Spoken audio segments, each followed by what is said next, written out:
আল্লাহ রব্বুল আলামিন সূরাতুল হিজরের 43-44 নম্বর আয়াতের মধ্যে বলেন, ওয়া ইন্না জাহান্নামা লামাউইদুহুম আজমাইন, নিশ্চয়ই জাহান্নাম তাদের প্রত্যেকেরই প্রতিশ্রুত স্থান হবে। এ বন্ধু, হাফিজের দালালি ছাড়ো। আল্লাহ তাআলা তো নাজ নিয়ামত দান করছে, এত সুন্দর কণ্ঠ দান করছে কারো দালালি করার জন্য না, একমাত্র জন্য বলি কারো দালালি করার দরকার নাই, কারো সুর নকল করার দরকার নাই।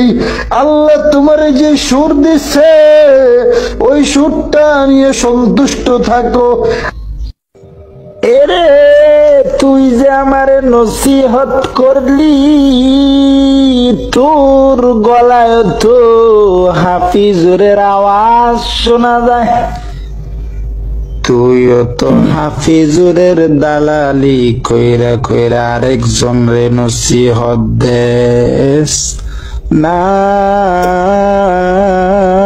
না, আরেকজনের দালালি কইরা কইরা অন্য জনরে নসিহত দিস না।